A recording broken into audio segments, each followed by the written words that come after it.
Today's a very auspicious day, Disappearance Day of two personal associates of Sri Chaitanya Mahaprabhu.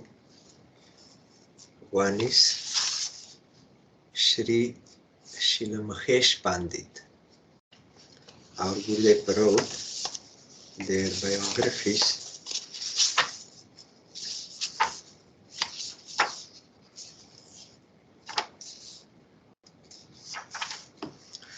Srila Mahesh Pandit. Mahesh Pandita Shriman Mahabahur Braja Sakha. In Braja, Mahesh Pandit is Krishna's cowherd friend, Mahabahu. This is from Gaur Ganodesha Deepika. Mahesh Pandit is Mahabahu Sakha, one of the Dwadash Gopal, or 12 cowherd boys. His home was first situated in Masipur across the river from Jirat on the eastern bank of the Ganges. When Masipur fell into the river, the Shripat, that is house, home, was moved to Beledanga near Sukasagar. Here too, when the Shripat fell into the river, it was moved, this time to its present location in Palpara. This last move took place in the Bengali year 1334 or 1927 AD, our counting. Palpara is situated within the Panchanagar administrative block. Srila Bhaktisiddhanta Saraswati Goswami Thakur mentions in his commentary to Chaitanya Charitamrita that this final resting place for Mahesh Pandit Shripat is in Katalpuli near Chagda.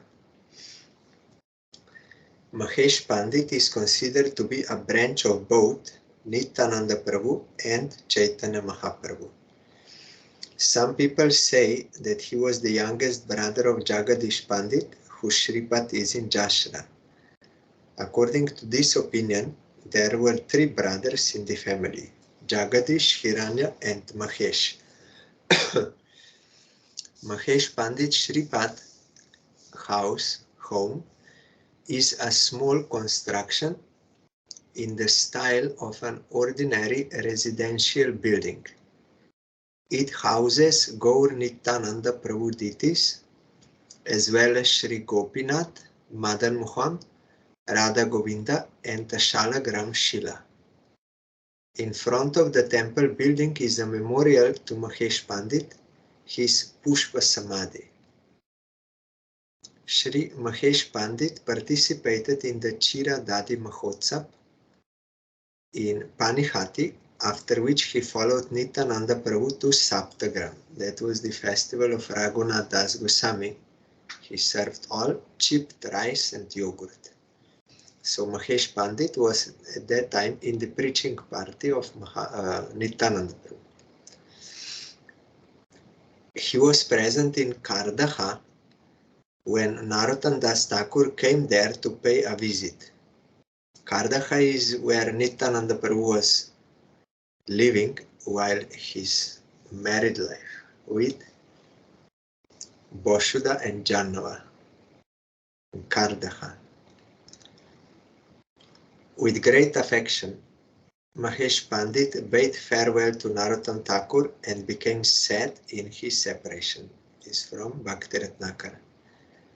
Mahesh Pandit, an associate of Nityananda Prabhu, resembled him in being extremely magnanimous and devoted to the salvation of all the fallen living beings. In his ecstasies of devotional love, he would dance madly. Mahesh Pandit was a magnanimous cowherd boy of Braja. In his love for Krishna, he would dance to the sound of cattle drums like a madman. This is from Chaitanya Charitamrita. His name is also mentioned in Chaitanya Bhagavat. Vrindavan Das Thakur calls him a great soul, Parama Mahanta. His disappearance day is celebrated on the 13th day of the dark moon, Krishna Trayodashi, in the month of Paush, means today. So on his disappearance day, I bow down to him and pray for his causeless mercy. They are most merciful associates of Nityananda Prabhu. Then also today is another associate of Nityananda Prabhu, Uddharan Datta Thakur. Uddharan Datta was the best of the Bhagavatas.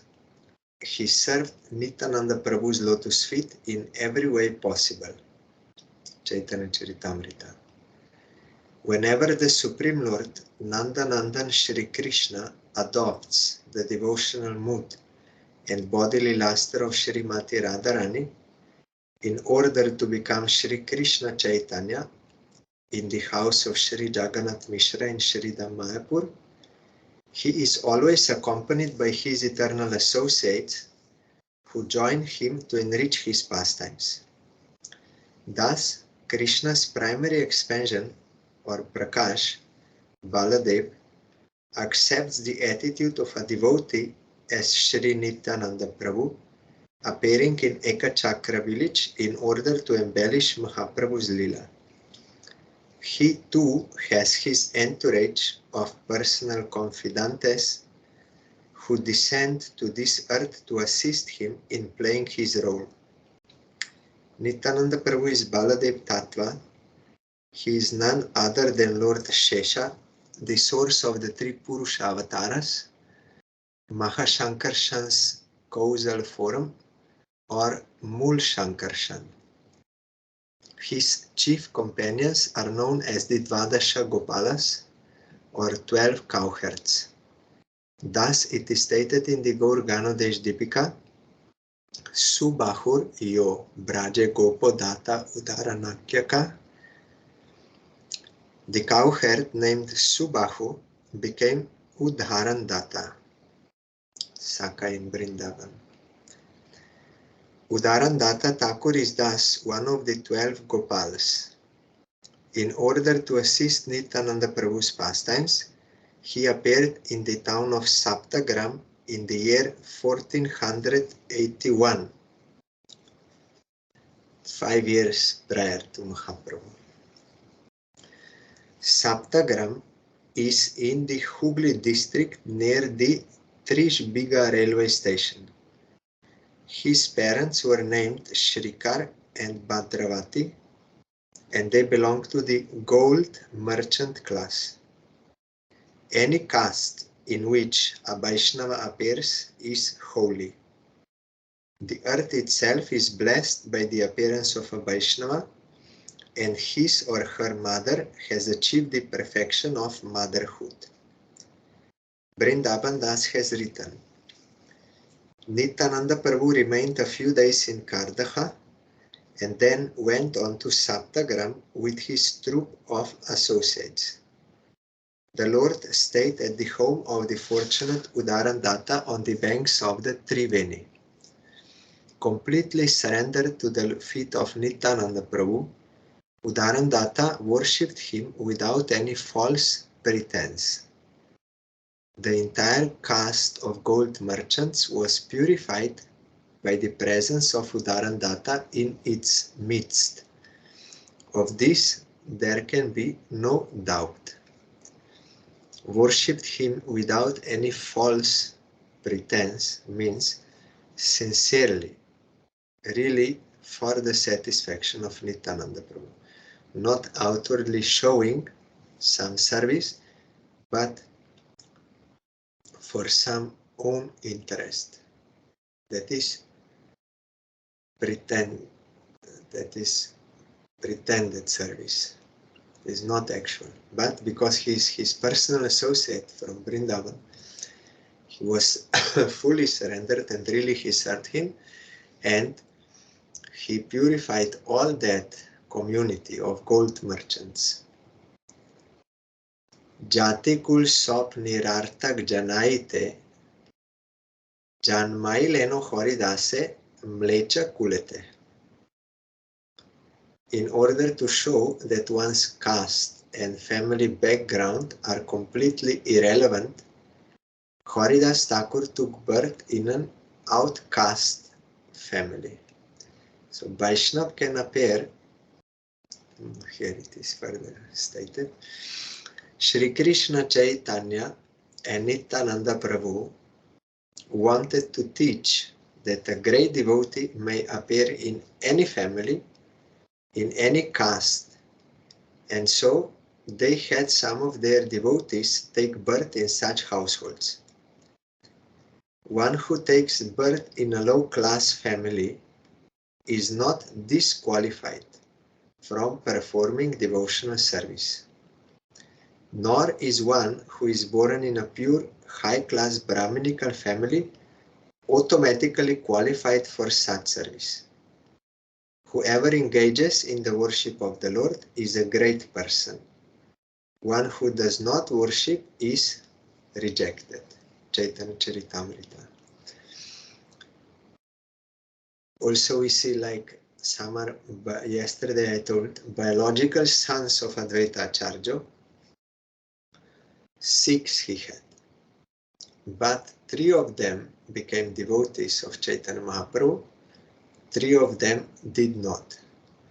So only being born from Advaita Acharya biologically does not necessarily make one a devotee. And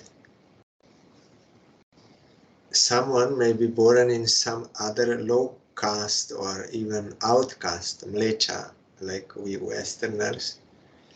But if by previous good deeds, sukriti, we come in association of sadhu and we take the service of Krishna, then that is accepted as a devotee.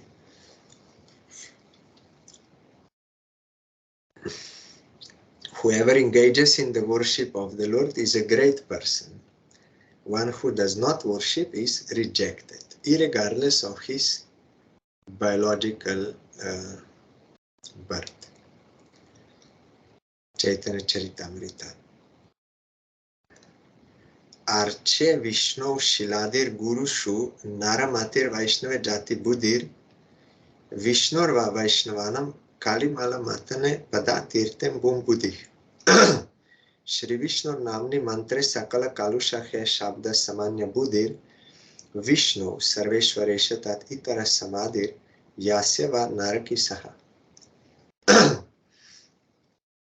Anyone who considers the deity to be nothing but stone, the guru to be an ordinary human being, or the Vaishnava to be a member of a particular caste or race, who takes the holy water which has washed Vishnu or the Vaishnava's feet and can destroy all the sins of the age of Kali to be ordinary water, who thinks that the name or mantra of Vishnu, which destroys all evils, is the same as any other sound, or who takes Vishnu to be equal to anything other than him, is a resident of hell.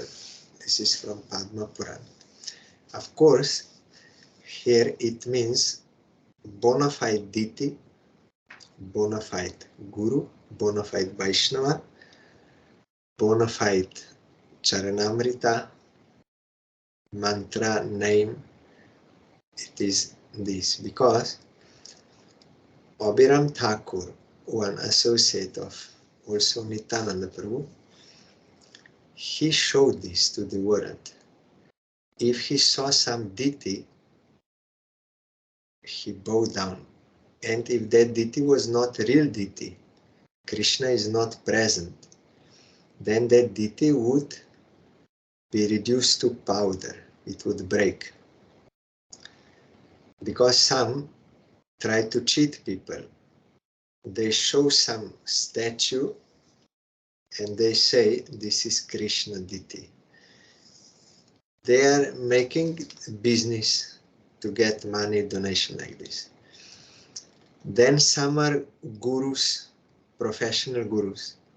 they are not actually engaged in the service of Krishna themselves, and they are not engaging others in the service of Krishna. They just make disciples so that they will get donation, and by that they will serve their families, and they will not give any rules and regulations of Shastra which restrict our diet or other things, because then it is more difficult to get people to become disciples. So Abhiram Thakur, if he saw any Vaishnava or anyone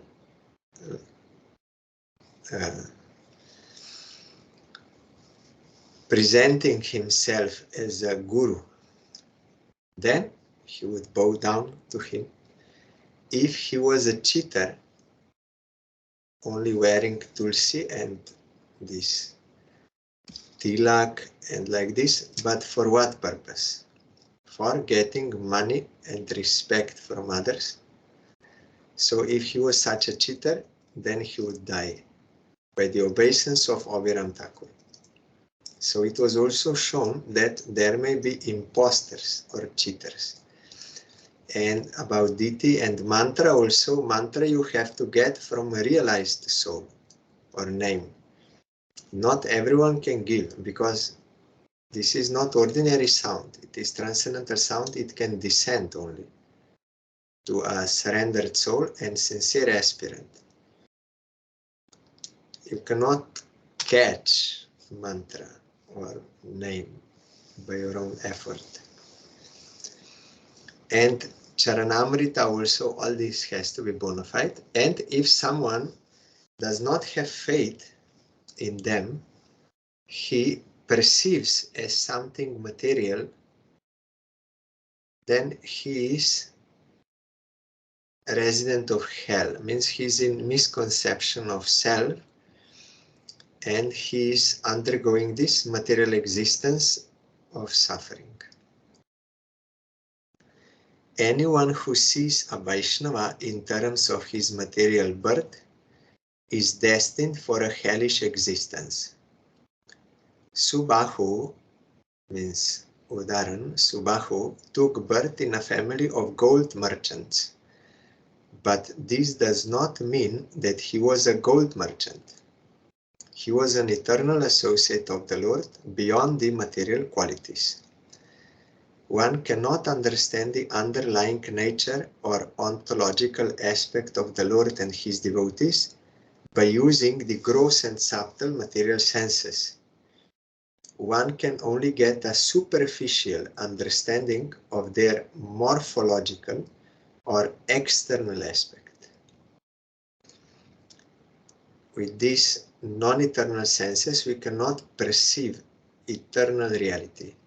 If someone has enough sukriti, then he will be able to recognize devotee, that he is not ordinary human being like conditioned soul, that he has awakened his eternal self and is serving Krishna. He will be able to detect. Not all. So even someone may see pure devotee, but he will not be able to recognize him for who he really is. He will think he's one person. And for deity also. And if we depend on these material senses, and there is no sukriti, and so we don't have actual desire to serve Krishna, then we may see one pretender. He is showing that he is a devotee. And we may think, yes, he's a great devotee, but he's not. So with these senses we cannot recognize. Only by the eyes of Shraddha, of Sharanagati to Krishna, he will reveal to you. Krishna will reveal to you who is his real devotee and who is cheater. He can give us that revelation. But otherwise, only externally seeing, we will Gadadhar Pandit played this pastime to give us teaching. He thought Pundarik is ordinary sense enjoyer. But it was shown, no, he's a pure devotee. Purposely he was acting like that outwardly to avoid crowd and name and family. Or Durvasa Rishi, he thought Ambarish Maharaj is ordinary householder attached to his kingdom and very proud. That is why he is disrespecting me. But it was not the case. Ambarish Maharaj is also pure devotee, but we cannot recognize by seeing externally. Or someone may outwardly look like a sannyasi or Babaji or like a pure devotee, but he may not be. So Krishna knows, and he can reveal. And there are, of course, also degrees also. It is not everything black and white. There may be degrees of devotion.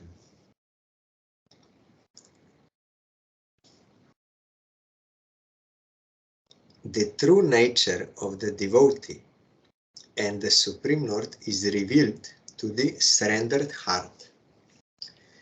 If Uddharan Datta Thakur is merciful, one can understand his transcendental nature and his divine glories. Amongst Devatas, Vishnu is supreme. Only by uttering the name of Vishnu can all of one's sins be burnt up, all inauspiciousness in one's destiny destroyed, and auspiciousness gained.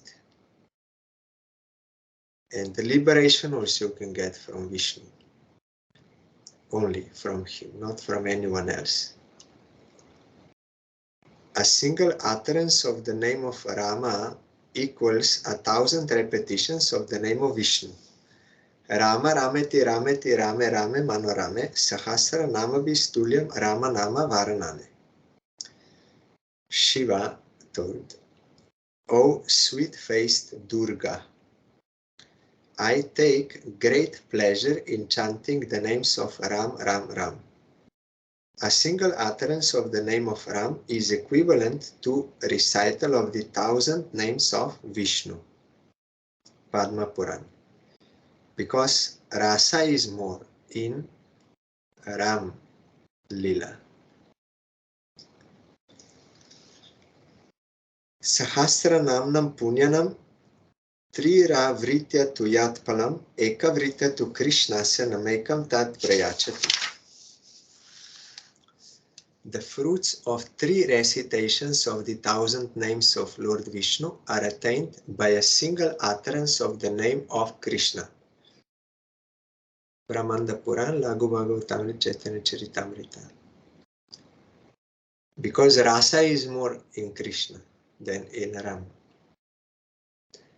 Even though the name of Krishna and the Krishna mantra are supremely powerful, offenses are taken into consideration in the chanting of Krishna's name.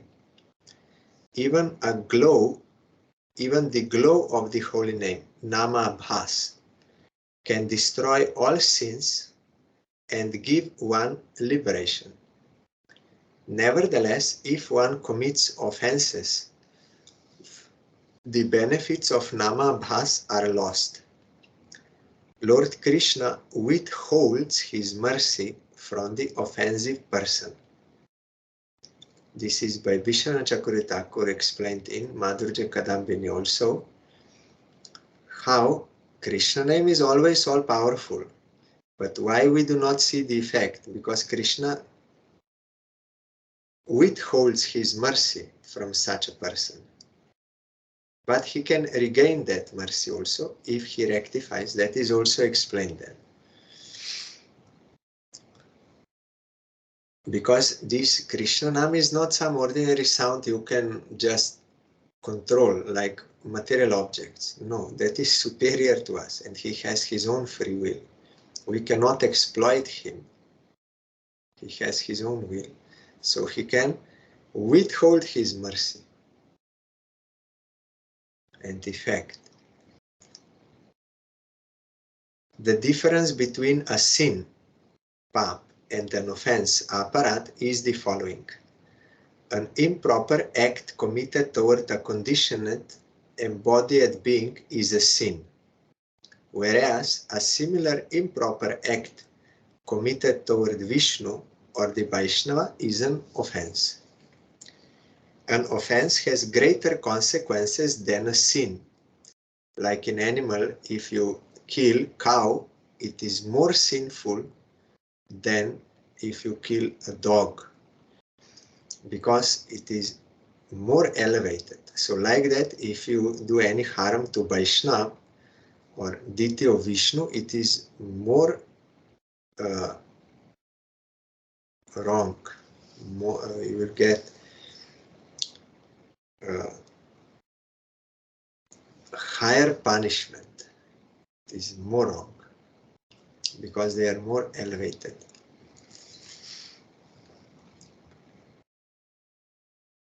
And yes, Ajamil was a great sinner, but because he had committed no offenses, he was delivered by the power of Namabas. Lord Sri Chaitanya Mahaprabhu and Nityananda Prabhu delivered everyone, both sinners and offenders. Yesterday we heard about this. All get chance. That does not mean that you can continue doing offenses and chant. No. By their grace, if you submit to them, they will help you how you will remove all offenses and chant properly. There are offenses to be considered while chanting Krishna's name. Therefore, simply by chanting his name, the offender does not become ecstatic. But these considerations do not exist where Lord Chaitanya and Nityananda Prabhu are concerned. So as soon as one chants the name, he feels the ecstasy of love for God. Krishnadas Kaviraj Goswami has glorified Nityananda Prabhu's quality of being merciful to the most fallen in the following words. Nityananda Prabhu is the avatar of mercy. He is so intoxicated by ecstatic love that he does not discriminate between the good and the bad. He delivers anyone who falls down before him. Therefore, he has delivered such a sinful and fallen person as me. Chaitanya Charitamrita. Srila Vrindavan Das Thakur has particularly given extensive glorifications of Nityananda Prabhu. The sinful and offensive living beings of this world have no alternative but the mercy of Nityananda Prabhu if they want to be delivered. Even though Nityananda Prabhu is Bhagavat Tattva, God, he behaves as a devotee. All of his associates are expansions of his mercy. Nityananda Prabhu is said to be the deliverer of the most fallen. His companions seek out even more fallen souls to deliver. In fact, Nityananda Prabhu distributes his mercy to the conditioned souls through his devotees. As one of Nityananda Prabhu's closest confidantes, that is bosom friends, sakas, the very near confidantes, Uddharan Datta Thakur is called Parama Patita Pava, the deliverer of the most fallen amongst the most fallen. Thus, any jiva who takes shelter of Uddharan Datta Thakur is quickly delivered from his material entanglements and attains the service of Nityananda Prabhu and Gauranga Mahaprabhu's lotus feet. Therefore, Krishnadas Kaviraj Goswami describes him as the best of the Mahabhagavatas, and Vrindavan Das Thakur writes in the Chaitanya Bhagavat, Uddharan Datta is a great and magnanimous Vaishnava who has a title to the service of Nityananda Prabhu. From a superficial point of view, Uddharan Datta worked as the manager of a big zamindar of Naihati. The relics of this wealthy family are still visible not far from Dain Khat station. The village where Uddharan Datta Thakur lived while acting as the manager of the estate was named Uddharanpur. Though he possessed a vast fortune, means money, Uddharan Datta renounced all sense gratifications, dedicating all of his sense activities to the service of Nityananda Prabhu. Like Ambrish Maharaj, so much wealth, but not exploiting. He was serving Krishna all the time. Being controlled by the love of his devotee, Nityananda Prabhu enjoyed the foodstuffs that Uddharan had cooked when he visited him. It is stated in Chaitanya Bhagavat, Bhaktir Drabya Prabhu Kari Kari Khai, Abhaktir Drabya Pane Ulati Na Chai. The Lord will grab food from his devotee, but he will not even glance at anything offered by a non-devotee. At Uddharan Datta's Shripad, that is home in Saptagram, which stands on the banks of the Saraswati river, one can still see the sixth armed form of Mahaprabhu that he personally worshipped. On the right side of Sri Chaitanya Mahaprabhu is the deity of Sri Nityananda Prabhu, and on the left side is the deity of Sri Gadadhar Pandit.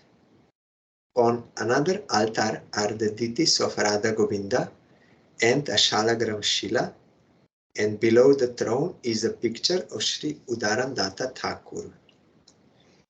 After Uddharan Datta disappeared, Jannava Devi made an auspicious visit to his home. So you see, he was also worshipping Shalagram Shila. That is Vishnu, but we need to cross many stages to come to. So everything what is necessary, we have to accept according to instruction of bona fide Guru. Srila Krishnadas Kaviraj Goswami writes in the Chaitanya Charitamrita that his brother did not have as much faith in Nityananda Prabhu as he had in Chaitanya Mahaprabhu. This was the cause of an argument between his brother and Nityananda Prabhu's follower Minaketan Ramdas. Srila Kaviraj Goswami took Ramdas's side in this argument and rebuked his brother. Nityananda Prabhu was pleased with Srila Kaviraj Goswami just because he supported his devotee. This we have to do. Nityananda Prabhu gave him a vision of himself, the right to live in Vrindavan, and service to the lotus feet of Radha and Krishna. The conclusion is that if we worship Uddharan Datta Thakur, serving him and trying to please him, we will quickly be able to get the mercy of Lord Nityananda Prabhu, through which we will become eligible to attain love for Krishna and thus perfect our lives. Like Krishnadas Kaviraj Goswami served Ramdas Prabhu, who is an associate of Nityananda Prabhu, his extension, and he got the grace of Nityananda Prabhu and he was rescued from that, and Nityananda Prabhu gave him that blessing to go to Vrindavan and engage in the service of Radha Krishna. So like that, if we serve Uddharan Datta Thakur, will get the grace of Nityananda Prabhu surely. In order to attract we will get the mercy of Lord Nityananda Prabhu, through which we will become eligible to attain love for Krishna and thus perfect our lives. In order to attract people,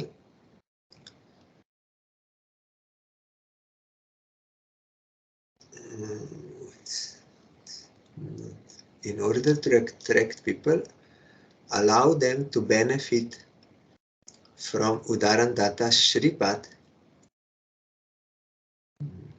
Maybe proofreading is necessary here. I will see in that another version.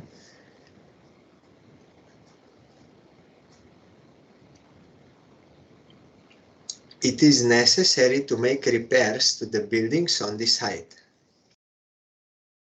Through this, people will become aware of his glories and will seek his mercy and become blessed.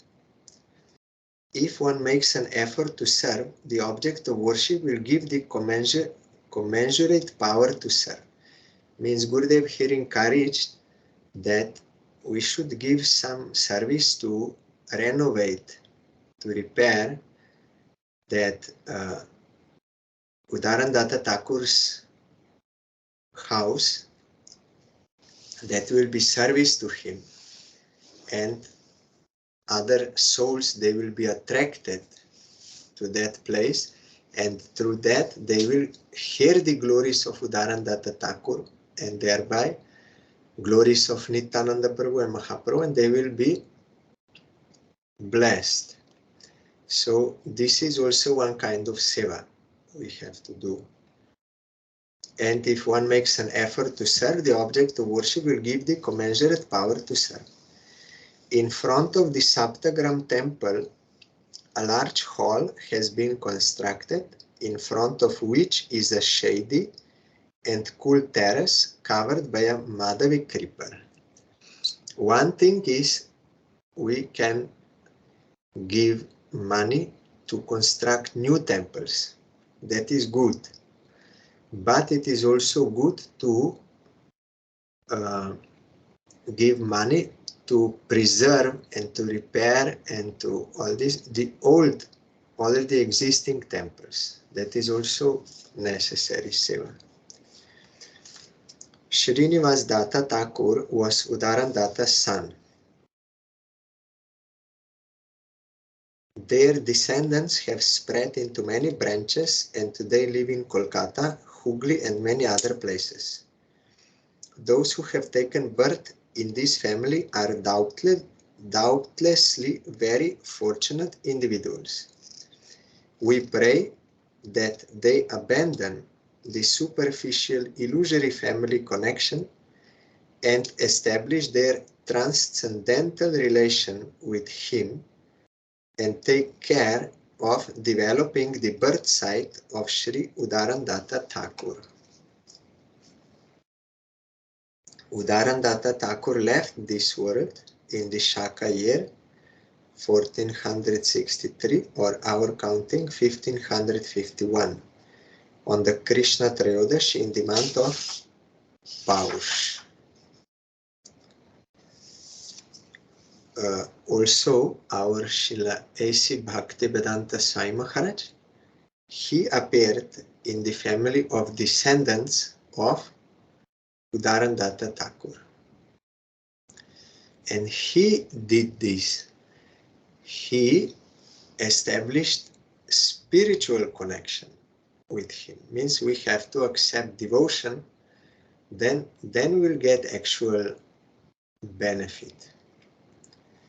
And Nityananda Prabhu has grace on all this community of Uddharan Datta Thakur. So Srila Sridhar Maharaj saw this also as one of the reasons that Nityananda Prabhu blessed Srila A.C. Bhaktivedanta Swami Maharaj to preach this Harinam Sankirtan all over the world, because Nityananda Prabhu is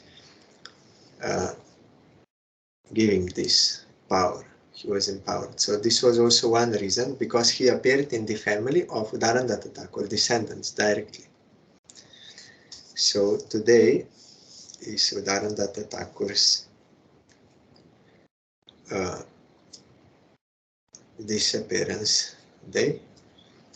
I'm bowing down to him and praying his causeless mercy. Also in Chaitanya Charitamrita, you will find in the commentary of Srila A.C. Bhaktivinoda Swami Maharaj, he told that as a young boy with his family, they used to visit this temple of Uddharan Datta Thakur, because all that community, that families, they all take great interest in this temple of Uddharan Datta Thakur. So as a very young, he was doing that seva, and he also got that empowerment by Nityananda Prabhu.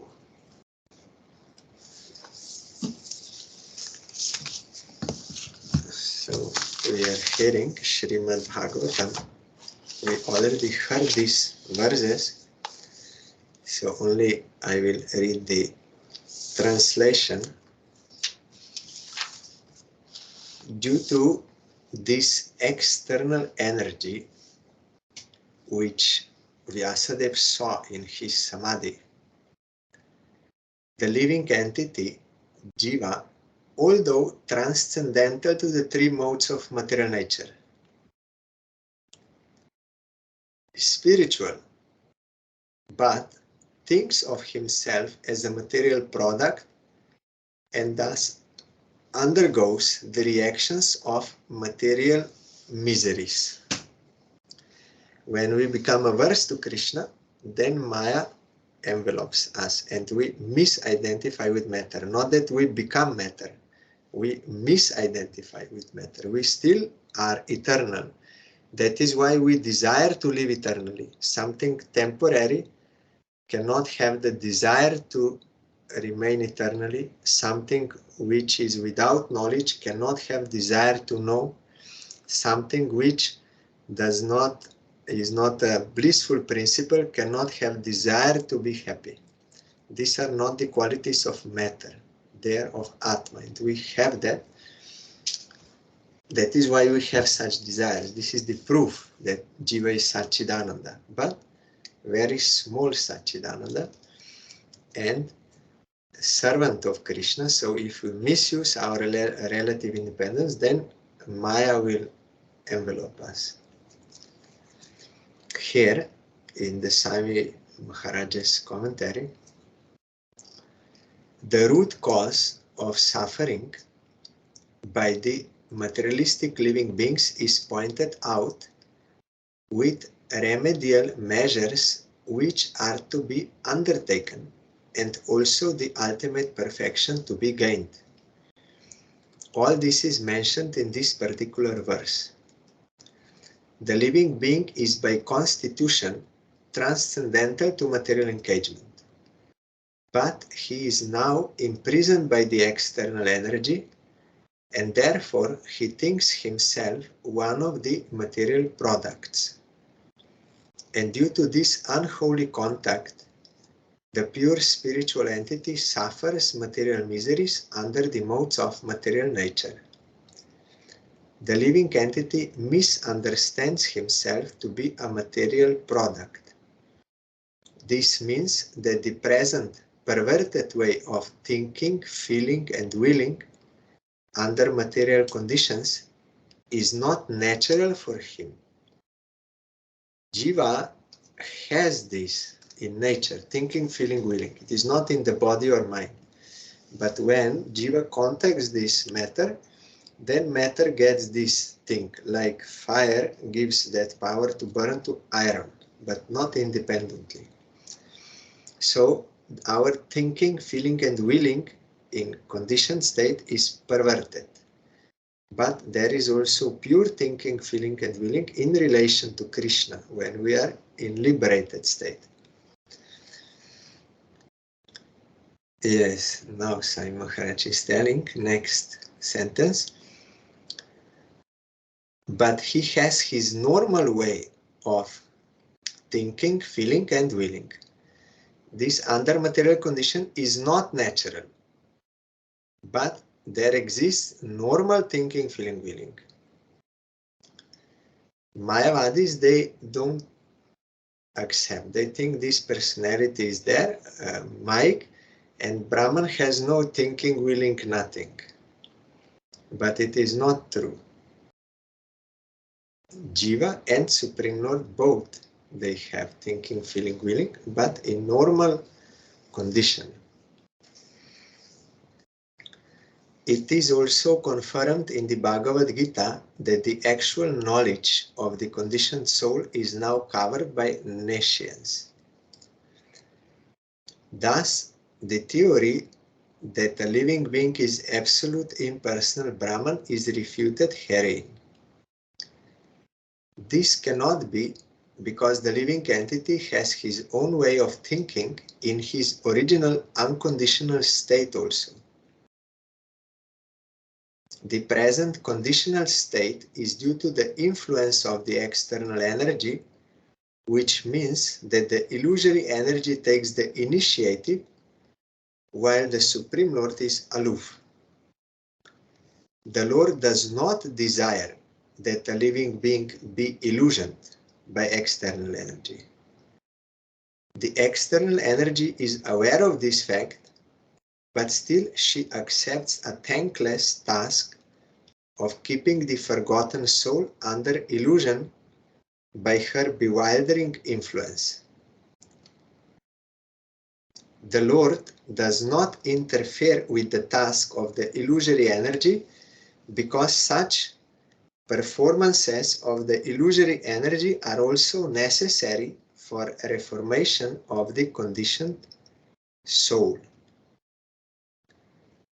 An affectionate father does not like his children to be chastised by another agent, yet he puts his disobedient children under the custody of a severe man just to bring them to order.